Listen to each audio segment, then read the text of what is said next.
Was اور نصیحتیں، لفظ لفظ حکمتیں، ابر علم و آگہی سے برستی بارشیں، شرع کے امور سے، دین کے شعور سے، قلب و ذہن جگمگاتے ہیں سچ کے نور سے۔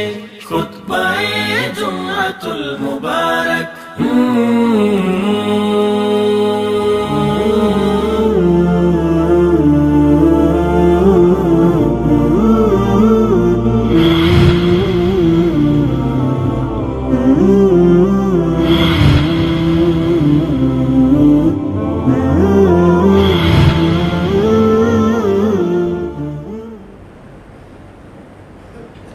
السلام علیکم ورحمۃ اللہ وبرکاتہ۔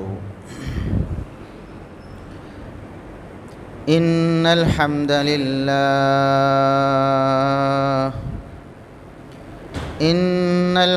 للہ نحمده ونستعینه ونستغفره ونعوذ باللہ من شرور انفسنا ومن سیئات اعمالنا، من يهده الله فلا مضل له ومن يضلل فلا هادي له، أشهد أن لا إله إلا الله وحده لا شريك له، وأشهد أن محمدًا عبده ورسوله۔ اللهم صل على محمد وعلى آل محمد كما صليت على إبراهيم وعلى آل إبراهيم إنك حميد مجيد۔ اللهم بارك على محمد وعلى آل محمد كما باركت على إبراهيم وعلى آل إبراهيم إنك حميد مجيد۔ أما بعد، فيا أيها الناس، ألا إن خير الحديث كتاب الله، وخير الهدي هدي محمد صلى الله عليه وسلم، وشر الأمور محدثاتها، وكل محدثة بدعة، وكل بدعة ضلالة۔ أعوذ بالله السميع العليم من الشيطان الرجيم، من همزه ونفخه ونفثه، بسم الله الرحمن الرحيم۔ أُفٍّ لكم ولما تعبدون من دون الله أفلا تعقلون۔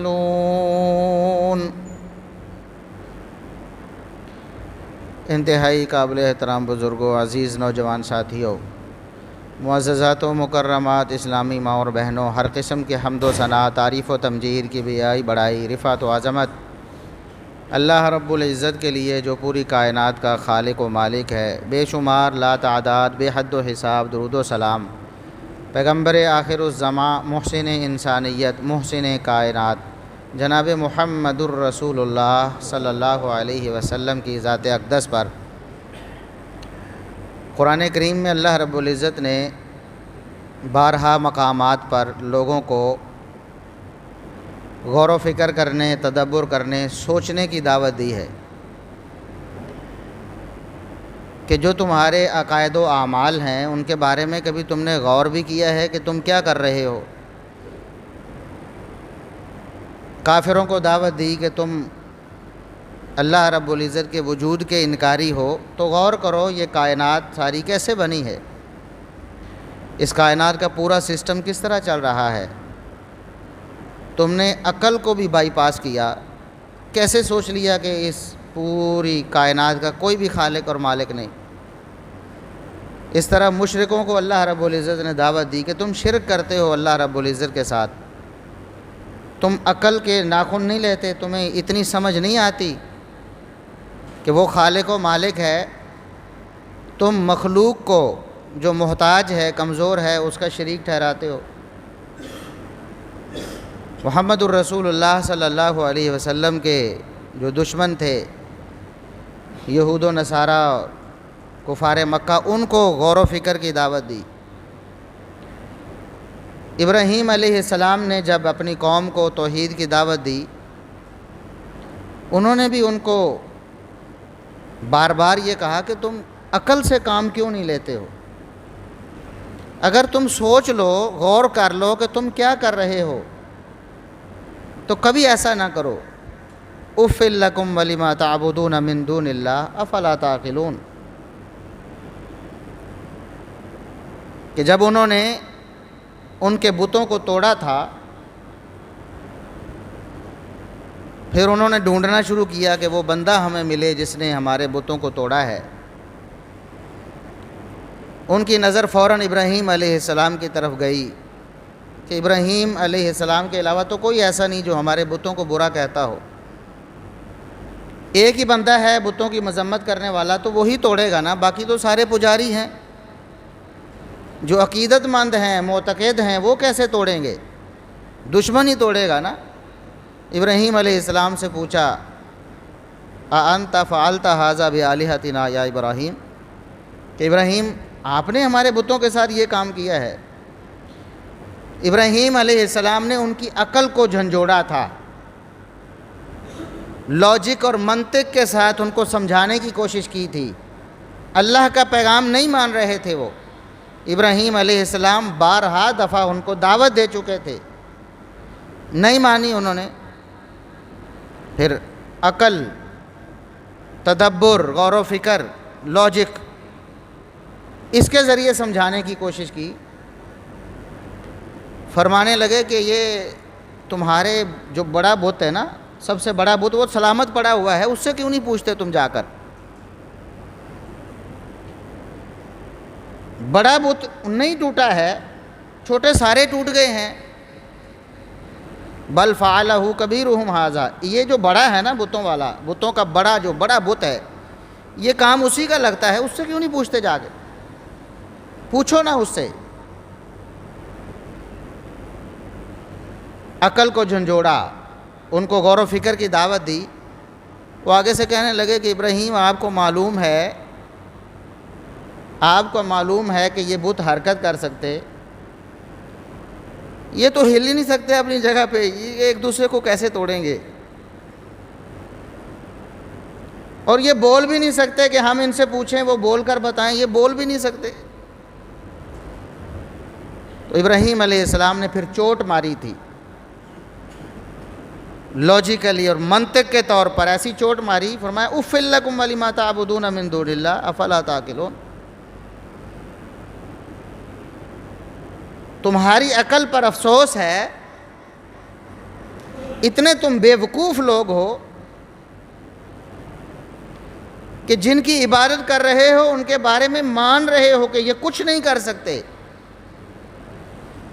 پھر بھی تم انہیں معبود مانتے ہو، ان کی عبادت کرتے ہو۔ افلا تعقلون، عقل کوئی نہیں تمہیں؟ یہ عقل اللہ رب العزت کی بڑی دولت ہے، لیکن اکثر لوگ اس سے کام نہیں لیتے، اپنی گمراہی پر اڑے رہتے ہیں، ساری زندگی گزار دیتے۔ پیدا ہوتے ہیں ایسے ماحول میں جس میں گمراہی ہوتی ہے، کتاب و سنت کا انکار ہوتا ہے، پلتے ہیں، بڑھتے ہیں، جوانی کی عمر کو پہنچتے ہیں، بڑی بڑی ڈگریاں لے لیتے ہیں، لیکن ساری زندگی بدھو رہتے ہیں۔ ڈاکٹر بنیں گے، انجینئر بنیں گے، پی ایچ ڈی تک کر جائیں گے، پوسٹ ڈاکٹریٹ کر جائیں گے، بڑے بڑے پڑھے لکھے آپ کو ملیں گے، بڑے بڑے دانشور، بڑے بڑے سیاستدان بن جائیں گے، بڑے بڑے صحافی بن جائیں گے، لیکن انتہائی بیوقوف، ساری زندگی انہوں نے عقل سے کام نہیں لیا ہوتا، کبھی سوچا نہیں ہوتا جس عقیدے پر ہم پیدا ہوئے، جس عقیدے پر ہم قائم ہیں، یا جو کچھ ہم کر رہے ہیں، کیا لاجیکلی یہ ٹھیک ہے؟ کہ عقل بھی اس بات کو مانتی ہے؟ وحی الہی کو تو ایک سائیڈ پہ رکھے نا، کتاب و سنت کو تو وہ مانتے ہی نہیں، ہزار دلیلیں دیں آپ نہیں مانیں گے، جذباتی نعرے ہیں، لیکن کم از کم عقل سے تو کام لیں نا، جو ان کے پاس ہے، اپنی عقل ہے، ان کی اپنی عقل ہے، کم از کم اس سے کام لیں کہ ہم جو کر رہے ہیں یہ کیا ہے۔ تو اللہ رب العزت نے تو بار بار کہا ہے بھی عقل کرو، غور کرو، فکر کرو، سوچو ذرا تمہارا عقیدہ کیا ہے، تمہاری فکر کیا ہے، تمہارا عمل کیا ہے، کیا تم کر رہے ہو۔ تو ہمارے ماحول معاشرے میں بہت سارے ایسے کام ہوتے ہیں انتہائی بے عقلی، بے وقوفی پر مبنی ہے، لیکن بڑے بڑے پڑھے لکھے دانشور انہی کاموں میں ملوث پائے جاتے ہیں۔ آپ ان سے پوچھیں، کوئی جواب ان کے پاس نہیں ہوگا، لیکن اپنی گمراہی کو چھوڑنے کے لیے تیار نہیں ہو۔ اسی طرح کے بدھو اور بیوقوف ہیں جس طرح کے مشرکین مکہ ابراہیم علیہ السلام کے دور میں جو مشرکین تھے۔ کتنی صاف بات ہے کہ بھائی تم مان رہے ہو کہ یہ کچھ کر نہیں سکتے، حرکت بھی نہیں کر سکتے، زبان سے بول نہیں سکتے، زبان تو ہے ہی نہیں ان کی، بول کر ہمیں بتا نہیں سکتے، نفع نقصان کے اپنے لیے مالک نہیں ہیں، ہمارے لیے کیسے ہوں گے؟ سارا کچھ ماننے کے بعد پھر انہی کی عبادت کیوں کرتے ہو؟ کچھ عقل کرو۔ لیکن اکثریت نے عقل نہیں کی۔ یہ ہمیشہ سے گمراہوں کا طریقہ ہے کہ وہ عقل کے اوپر بیٹھے ہوتے ہیں کہ اگر عقل سے کام لیں تو گمراہ نہ ہونا، عقل سے کام نہیں لیتے۔ ہمارے ماحول معاشرے میں دین کے نام پر، عبادت کے نام پر، ثواب کے نام پر، بزرگ ہستیوں کی محبت کے نام پر، ان کی عقیدت کے نام پر ایسی ایسی بیوقوفی ہوتی ہے، ایسی ایسی بیوقوفی سر انجام دی جاتی ہے کہ کوئی عقل مند انسان اگر عقل کرے تو اس کے قریب بھی نہ پھٹکے۔ اب مثال کے طور پر محرم الحرام کا مہینہ جا رہا ہے، اسے سوگ کا مہینہ ڈکلیئر کیا گیا کہ یہ سوگ کا مہینہ ہے، افسوس ہے، اس میں ہم روئیں گے، پیٹیں گے، ماتم کریں گے، اور اس میں کوئی خوشی نہیں ہوگی، کسی خوشی کا کوئی تصور نہیں، اس میں چارپائیاں الٹی کر دیں گے، کپڑے کالے کر دیں گے، اور روئیں دھوئیں گے، پیٹیں گے۔ حالانکہ یہ بھی ایک بہت بڑی بے عقلی ہے، اس کو تو ہم ابھی ڈسکس نہیں کر رہے، اس پہ بہت بات ہو چکی۔ جو میں یہاں آپ کو دعوت فکر دینا چاہتا ہوں، جھنجھوڑنا عقل سے کام لینے کی دعوت دینا چاہتا ہوں، وہ یہ ہے کہ کیوں رویا پیٹا جاتا ہے، ماتم کیوں کیا جاتا ہے؟ اس لیے کہ سیدنا حسین رضی اللہ عنہ نواسہ رسول شہید ہو گئے، اس لیے یہ محرم سوگ کا مہینہ ہے، ہم نے سوگ کرنا ہے، ماتم کرنا ہے، لیکن وہ ماتم 10 محرم تک جاری رہتا ہے، 10 محرم تک ماتم جاری رہتا ہے، کیونکہ 10 محرم کو سیدنا حسین رضی اللہ عنہ شہید ہوئے۔ عموماً کیا ہوتا ہے، عقل مند لوگ کیا کرتے ہیں بھی جب غم اور پریشانی آتی ہے تو اس کے بعد روتے دھوتے ہیں نا۔ بھی آج اگر کسی کی، آج 4 اگست ہے، آج کسی کے ہاں کوئی غمی، کوئی پریشانی آئی ہے، کسی کا کوئی عزیز فوت ہو گیا ہے، شریعت کے مطابق عام انسان بھی روئے گا، اس کو غم اور پریشانی ہوگی، غیر شرعی امور تو وہ سر انجام نہیں دے گا، لیکن شرعی طور پر رونے پہ تو کوئی پابندی نہیں، روئے گا وہ۔ پریشانی آئی ہے، اس کا کوئی باپ فوت ہو گیا، خدا نہ خواستہ بھائی فوت ہو گیا ہے، کوئی رشتہ دار فوت ہو گیا ہے، یا کوئی اور اس کو غم اور پریشانی آ گئی، اس کی آنکھوں سے آنسو جاری ہو جائیں گے، 4 اگست کو اگر اس کے ساتھ ہوا آج تو آج ہی ہوگا۔ یہ کیسی بے وقوفی ہے کہ 4 اگست تک آپ روئیں دھوئیں کہ 4 اگست کو میرے ہاں فوتگی ہو گئی ہے، جیسے ہی 4 اگست کا دن آئے اس کے بعد رونا دھونا ختم۔ بھی 10 محرم الحرام کو سیدنا حسین رضی اللہ عنہ کی شہادت ہوئی ہے، 10 محرم الحرام کے بعد کوئی سوگ ماتم ختم، زنجیر زنی سینہ کو بھی سب کچھ ختم۔ 10 محرم کو تو آپ شہید ہوئے ہیں، اگر ان کی شہادت پہ کچھ کرنا ہے تو وہ 10 محرم سے سٹارٹ ہونا چاہیے تھا نا، لیکن 10 محرم تک سارا کچھ کریں گے، جیسے ہی شہادت ہوگی سارا سامان لپیٹ دیا جائے گا، اس کے بعد پروگرام ہوتے رہیں گے باقی، لیکن وہ جتنا پروگرام رونے دھونے مار پیٹ کا ہے وہ سارا ختم۔ بھی عقل سے کام کیوں نہیں لیتے ہو؟ کیا یہ عقل مندی ہے کہ 10 محرم کو شہادت ہے تو 10 محرم تک آپ نے رونا پیٹنا کر لیا، جیسے ہی 10 محرم آئی شہادت ہوئی ماتم ختم؟ اور یہیں تک نہیں، آپ دیکھیں محرم الحرام سوگ کا مہینہ ہے ان کے نزدیک، ماتم کا مہینہ، رونے پیٹنے کا مہینہ، اور اس میں سے بھی خصوصاً 10 دن ہی ہے نا پہلے جب ماتم ہوتا ہے۔ اس میں آپ نے سنا ہوگا کہ 7 محرم کو قاسم کی مہندی ہوتی ہے،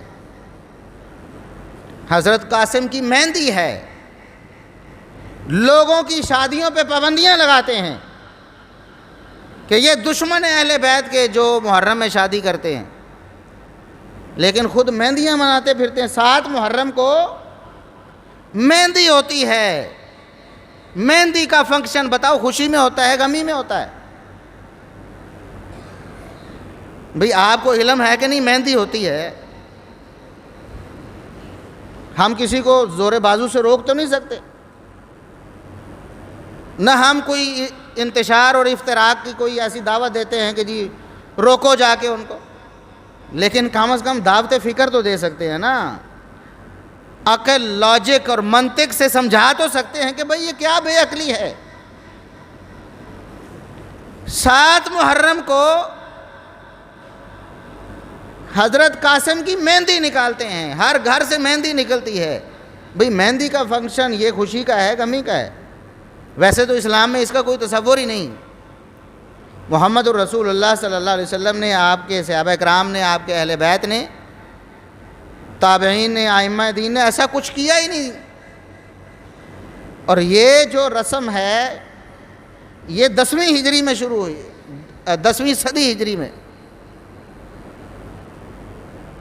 900 سال اسلام کی تاریخ کے گزر چکے ہیں، اہل سنت بھی اور روافض بھی گزار چکے ہیں 900 سال، کسی مہندی کا کوئی تصور نہیں۔ 910 ہجری میں یعنی 10ویں صدی ہجری میں، 10 صدیاں گزرنے کے بعد ایک شخص کو خیال آتا ہے اور وہ یہ دعویٰ کر دیتا ہے کہ 7 محرم کو حضرت قاسم جو امام، ان کے بقول امام حسن کے بیٹے ہیں، ان کی ہم نے مہندی نکالنی ہے، کیونکہ 10 محرم کو ان کی شادی ہوئی تھی۔ بولو 10 محرم کو شادی ہوئی تھی۔ بھئی شادی کی تاریخ کیا ہے؟ سیدنا حسن رضی اللہ عنہ کے بیٹے قاسم کے بارے میں یہ دعویٰ کیا جاتا ہے کہ 10 محرم کو ان کی شادی کس کے ساتھ ہوئی پتہ ہے آپ کو؟ ان کے بقول سیدنا حسین رضی اللہ عنہ کی بیٹی کے ساتھ۔ حسن کے بیٹے کی شادی ہوئی حسین کی بیٹی کے ساتھ، کس تاریخ کو؟ بولو 10 محرم کو۔ بھئی یہ تو آپ کے اماموں کی سنت ہوئی نا، پھر 10 محرم کو شادی کرنا اماموں کی سنت ہے۔ آج کیوں ناراض ہوتے ہو کہ محرم میں شادی کون کرتا ہے؟ شادیوں پہ پابندیاں لگاتے ہو۔ عقیدہ تمہارا، ایمان تمہارا، عمل تمہارا، طریقہ تمہارا۔ آج بھی 7 محرم کو حضرت قاسم کی مہندی نکالی جاتی ہے۔ کیوں؟ ابھی شادی ہونے والی ہے، شادی ہونے سے پہلے مہندی نکالتے نا ہمارے ہاں۔ حالانکہ خود شیعہ کی مستند ترین کتابوں میں اس واقعے کی بالکل نفی ہے۔ پہلی بات یہ ہے کہ سیدنا حسین رضی اللہ عنہ کی جس لخت جگر کا دعویٰ کیا جاتا ہے کہ ان کی بیٹی زینب کے ساتھ حضرت قاسم کی شادی ہوئی تھی 10 محرم کو، اس نام کی، زینب نام کی کوئی بیٹی سیدنا حسین رضی اللہ عنہ کی شیعہ کی معتبر کتابوں میں بھی ہے ہی نہیں، سرے سے کوئی نہیں، سرے سے کوئی نہیں۔ اور یہ میں نہیں کہہ رہا، شیعہ کے بڑے بڑے امام، ان کے بڑے بڑے علماء خود آج تک لکھ رہے ہیں اور لوگوں کو کہہ رہے ہیں کہ خدارا یہ کام نہ کرو، خدارا یہ کام نہ کرو۔ لیکن جو کام آپ نے شروع کیا ہے وہ ہے ہی ایسا کہ اس میں پھر بدعت میں ہمیشہ اضافہ ہی ہوتا ہے، بدعت کبھی بانجھ نہیں ہوتی، وہ آگے بچے سے بچہ دیتی جاتی ہے اور اضافہ ہر سال ہوتا جاتا ہے۔ جس طرح ہمارے ہاں عید میلاد ہے نا، اب کئی ہمارے بریلوی علماء وہ روتے پیٹتے رہ جاتے ہیں، لوگوں کو کہتے ہیں خدارا یہاں رک جاؤ، اس سے آگے نہ جاؤ، تم نے تو قربانیاں شروع کر دی، تم نے نمازیں شروع کر دی، تم نے یہ کر دیا، تم نے وہ کر دیا، فضول خرچی، اسراف اور پتہ نہیں کیا کیا کر دیا۔ لیکن جو بدعت شروع کر دی گئی ہے وہ رکنے والی، یا تو اس بدعت کو روکو یا پھر تیار رہو کہ اس سے آگے آگے ابھی بہت کچھ ہونا باقی ہے، کیونکہ یہ بدعت اتنے بچے دیتی ہے کہ سنبھالنا مشکل ہو جاتا ہے، مشکل ہو جائے گا۔ تو یہ جو بدعت ایک نکالی تھی محرم الحرام میں، اب وہ آگے انڈے بچے دے گی نا۔ 10ویں صدی ہجری میں ایک اور بچہ آیا اس کا، جس کا نام امام قاسم کی شادی اور مہندی تھی، بالکل بے اصل بات۔ لیکن ہم جو کہنا چاہتے ہیں یہ ان کا معاملہ ہے، وہ جانیں، ان کے علماء جانیں، کریں نہ کریں، ہم صرف یہ دعوت فکر دیتے ہیں کم از کم عقل سے کام لو۔ محرم الحرام اگر 100 کا مہینہ ہے تو مہندی کس چیز کی؟ 7 محرم کو۔ اور اگر تم مانتے ہو کہ 10 محرم کو شادی ہوئی، اور وہ قصہ بڑا عجیب و غریب ہے، میں مختصراً آپ کو بتا ہی دیتا ہوں، ہو سکتا ہے آپ پھر تلاش کریں جی اصل واقعہ کیا ہے۔ واقعہ یوں بیان کیا جاتا ہے کہ حضرت قاسم جو سیدنا حسن رضی اللہ عنہ کے بیٹے تھے، واقعہ کربلا جب ہوا 10 محرم، جب 10 محرم کا دن آیا 61 ہجری میں، تو انہوں نے بھی خواہش ظاہر کی کہ میں بھی لڑنا چاہتا ہوں۔ ہم پہلے بھی عرض کر چکے ہیں کہ یہ ساری داستانیں، یہ سارے قصے جھوٹ پر مبنی ہیں۔ دنیا میں کوئی ایسا واقعہ کبھی رونما ہی نہیں ہوا کہ ایک سٹیج پر 2 یا زیادہ لوگوں نے واقعہ کربلا بیان کیا ہو اور سب نے سیم بیان کر دیا ہو۔ اور یہ ہمارا چیلنج ہے، ایسا ہو بھی نہیں سکتا، کیونکہ جھوٹ ہے، جس کے منہ میں جو آئے کرے گا۔ واقعہ صرف اتنا ہے کہ کربلا کے مقام پر سیدنا حسین رضی اللہ عنہ نواسہ رسول کو شہید کیا گیا، اور شہید کرنے والے وہی غدار تھے جن کے بارے میں آج تک مثل مشہور ہے کہ فلاں علاقے کے لوگ وفادار ہوتے نہیں، وہی لوگ ہیں۔ صحیح بخاری میں لکھا ہے، مسند احمد میں لکھا ہے، یہ اہل سنت کی کتابیں ہیں، اور اہل تشیع کی معتبر ترین کتابیں، بہار الانوار اٹھا لیں اور دیگر کتابیں اٹھا لیں، ان میں لکھا ہے کہ یہی لوگ تھے دھوکہ دے کر بلانے والے اور شہید کرنے والے۔ یہ اتنا واقعہ برحق ہے، سیدنا حسین رضی اللہ عنہ کی شہادت برحق ہے، نواسہ رسول کو ظلماً شہید کیا گیا، لیکن آگے جو داستانیں بنائی ہیں وہ ساری کی ساری جھوٹ پر مبنی ہے۔ اس لیے کبھی 2 بیان کرنے والے ایک جیسا واقعہ بیان نہیں کر سکتے، کیونکہ ہے ہی جھوٹ، جس کے منہ میں جو آئے گا بولے گا۔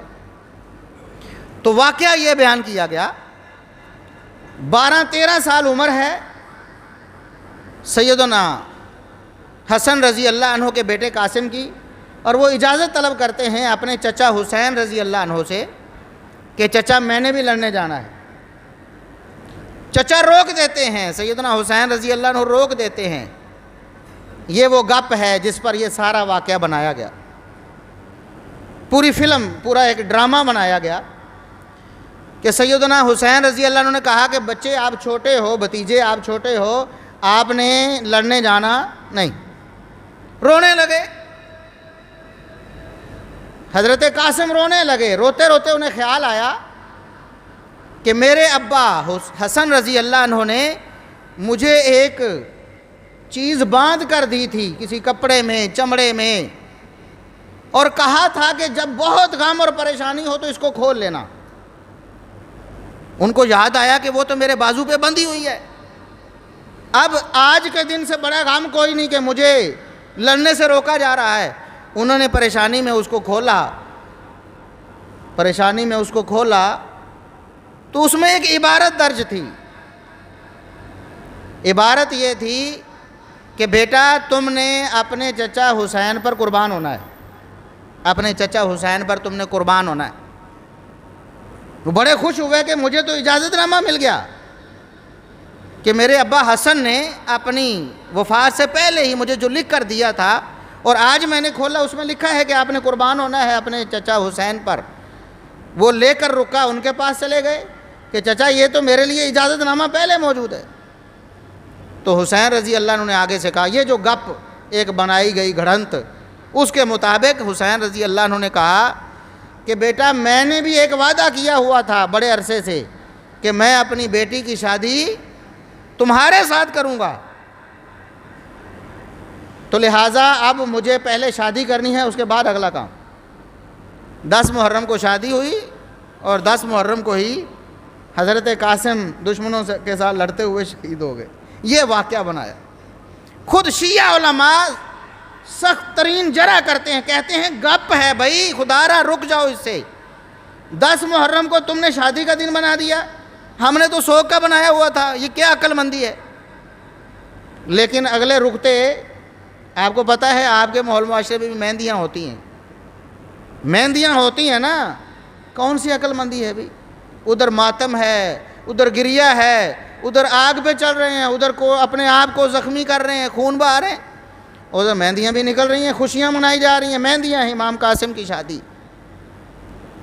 کوئی ایک بات ہے، اس کے بعد دیکھیں آپ نے چلو ماتم کر لیا، سیدنا حسین رضی اللہ عنہ کا غیر شرعی ہے، کتاب و سنت کی نصوص پہلے خطبات میں بیان کی جا چکی ہیں۔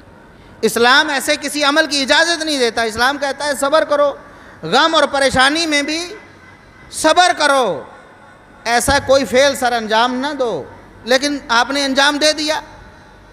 لیکن یہ بتاؤ کہ سیدنا حسین رضی اللہ عنہ کے والد گرامی سیدنا علی رضی اللہ عنہ بھی شہید ہوئے تھے، بولو شہید ہوئے تھے، ان کی شہادت کا مہینہ سوگ کا مہینہ کیوں نہیں ہے؟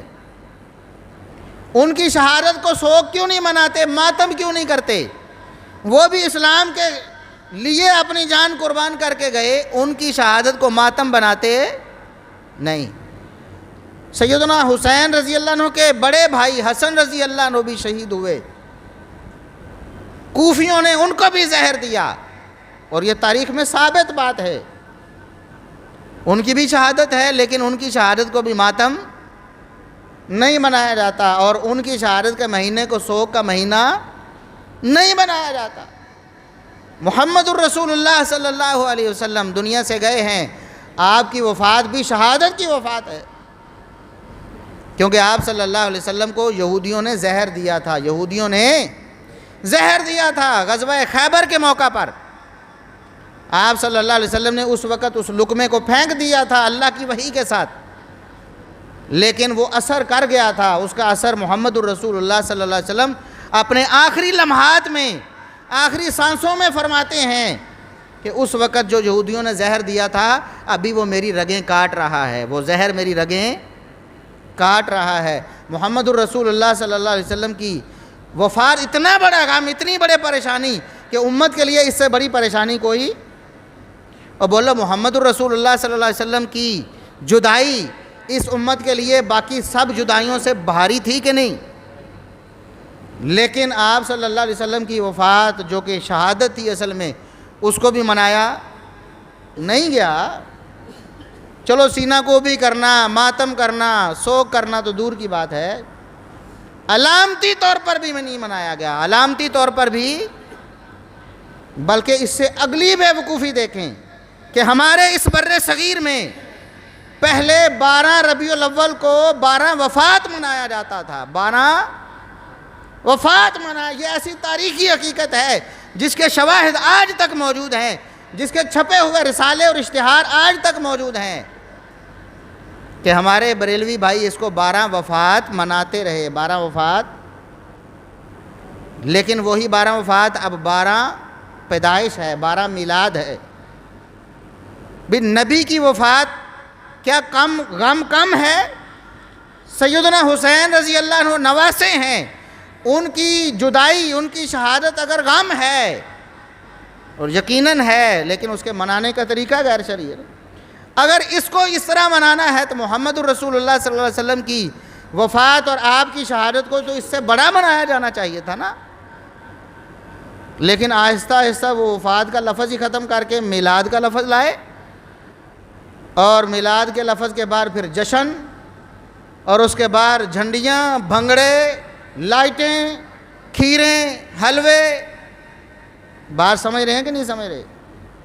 بھائی محمد الرسول اللہ صلی اللہ علیہ وسلم کی پیدائش مناتے ہیں، وفات مناتے، اور نواسہ رسول کی وفات شہادت مناتے ہیں، پیدائش مناتے۔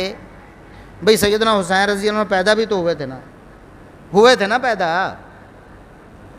آپ ان سے پوچھیں کس تاریخ کو پیدا ہوئے اور اس تاریخ کو آپ نے کیا کیا؟ کیا کیا اس تاریخ کو؟ کوئی جشن منایا، جھنڈے لہرائے، جھنڈیاں لگائیں، رستے سجائے؟ کیا بے وقوفی ہے، کیا عقل مندی ہے، آپ نے کبھی سوچا بھی نہیں۔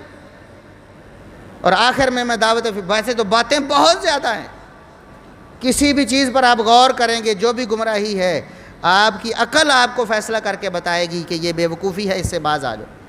لیکن اگر آپ نے عقل کو ویسے ہی بائی پاس کر دیا ہوا ہے، کنیکشن ہی ختم کر دیا ہے، تو اس کے بعد پھر کیا؟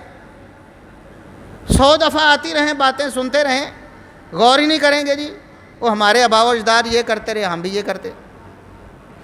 ہمارے سنی بھائیوں کے لیے تھوڑا سا لمحہ فکر ہے، یہ بھی بہت سے موقعوں پہ عقل کے اوپر بیٹھ جاتے ہیں، عقل سے کام نہیں لیتے۔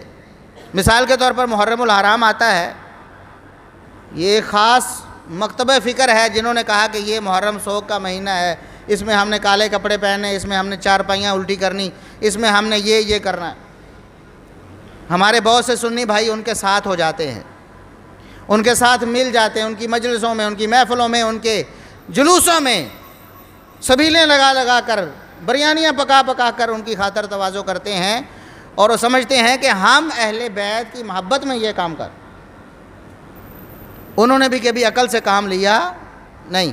اگر انہوں نے عقل سے کام لیا ہوتا تو یہ ساری بے عقلی والی باتیں ان میں کبھی وہ تعاون نہ کرتے۔ اور اس سے بڑی بات جو عقیدے کی ہے، جس سے عقیدے پر ضرب پڑتی ہے، سنیوں کے عقیدے پر، جس پر وہ مرنے مٹنے کے لیے تیار ہوتے ہیں لیکن عقل کرنے کے لیے تیار نہیں ہوتے۔ مثال کے طور پر اب رافضیوں نے یہ نعرہ لگایا سیدنا علی رضی اللہ عنہ کے مشکل کشا ہونے کا۔ بولے یہ کن کا نعرہ ہے؟ رافضیوں کا۔ بھی علی رضی اللہ عنہ مشکل کشا ہیں، یہ کسی سنی کا نعرہ ہو سکتا؟ نہیں۔ بھی علی رضی اللہ عنہ کی ولایت، علی رضی اللہ عنہ کا مقام، مرتبہ، شان، فضائل سب کچھ برحق ہیں ہمارے سر آنکھوں پر۔ انکار کرنے والے کو ہم مسلمان ہی نہیں سمجھتے۔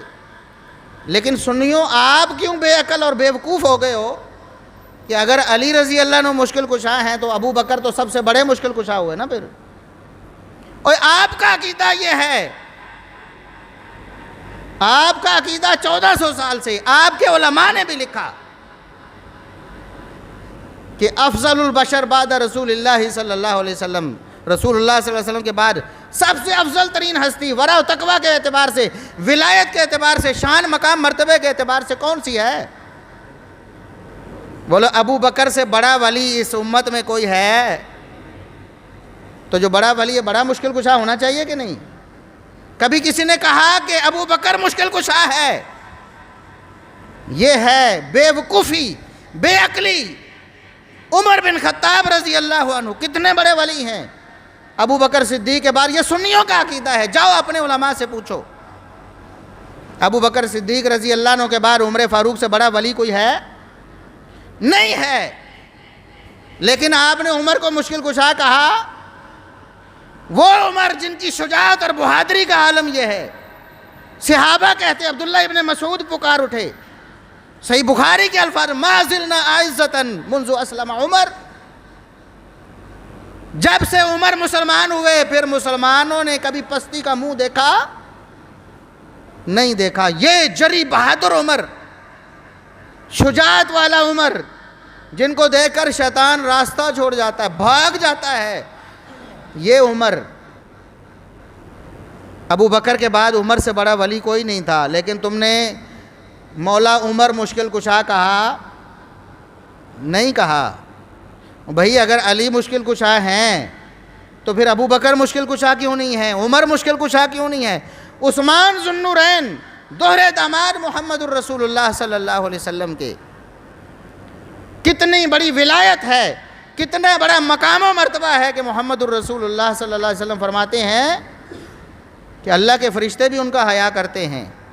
لیکن عثمان مشکل کشا کا نعرہ نہیں لگتا.